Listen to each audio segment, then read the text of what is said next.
The status quo, and this is the message he said to the Harbour Authority this week, or whenever we met them, the status quo is unsustainable, it's not acceptable.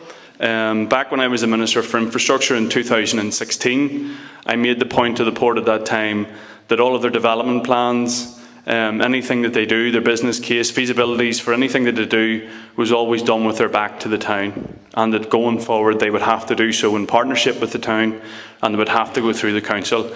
I was the first minister actually ever to tell the port that, and didn't accept their development plans on that grounds, and that they then had to go back. Because Warrenpoint Port, if it is to be sustainable, if it is to have a future in Warrenpoint, it has to do so in partnership with the town, with the environment around it. Carlingford Lough, as everybody in here understands, is one of the most beautiful locations in Ireland, but it's also one of the most ecologically sensitive. So it's important that we have the protections in place, but most importantly, it's important that we have faith in those environmental agencies, such as the NAIA, that they're looking after these things, and that when organisations such as Regen have a licence, obviously, to operate in the port, that they're held to the highest account. I don't think it's reflective at the minute that people do have faith in that organisation, and you're right, NAIA has been underfunded and starved of resources for far too long. That's why we made the case for an independent environmental protection agency. It's badly needed in the north. We need to see that. That's going to be one of the features of any restored executive, is to have that independent environmental protection agency. So if any of us as members of the public can go to it with those sort of complaints about what's happening, and you can have full faith then that it'll be investigated. So the status quo is unsustainable. If something doesn't change, Regen or any other organisation who wants to act the way that things have been going won't be welcome in the port. And that's very, very clear.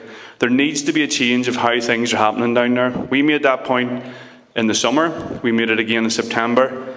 And then this week, again, when the intermittent smell has come back in recent weeks, we said to the port a number of things. First and foremost, you need to have an independent investigation of what's going on here. How independent it is, or how robust it is, or how evidence-based, we have to wait and see until they come back. But it's up to the Harbour to... Could it be ever independent if they're paying for it? Well, you would again, you'll have to question. So, for example, I know Regen have independent investigators in also to look. Until we see this, until we see how robust the report is and you can actually scrutinise it, I don't think we'll know. But we have to have faith. So there's an independent, or there's an investigation at least going to occur into what's happening at the port. The point I made this week to the Harbour was, the public has to see that report. There's no point the Harbour getting that report, sitting on it, and then putting out the information they want to. It has to be totally available to the public so we can scrutinise it. There could be no deflection or anything like that. They've also said that they're going to employ an environmental officer. Again, why that wasn't done in the past, I don't understand, but now that we're going to have one, again, it'll be interesting to engage with that person, for the council to engage with that person, for everybody else to engage with that person. But what we said first and foremost is their partnership with the community and their trust with the community is at rock bottom, and that needs to be rebuilt. They have to understand that. They have to listen to people. They have to understand that this is people's lives they're talking about. And that's the message that we went to this week. So we await this report now in the next couple of weeks. We're also meeting the NIA now as well fairly shortly. We'll be scrutinising a number of things. I'm led to believe there were a number of breaches of the licence that's in place in recent months. We need to know if it was that investigated, what sort of penalties are in place, and all of that. But the one thing I would say is there's no doubt about it, and we're all here tonight because we want to see this situation resolved, and we have to do that.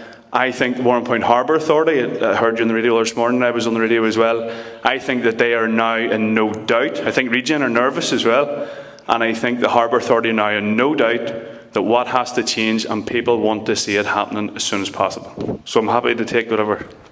Yes. There are people here and there are elected representatives here, and I think what takes from that is we want to help, and be it through social media or our offices, whatever it might be.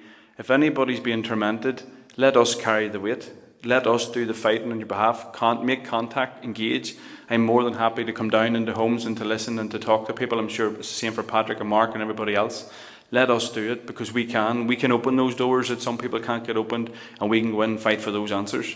The best way to do it is get in touch with us as soon as possible, and let us do that fighting for you.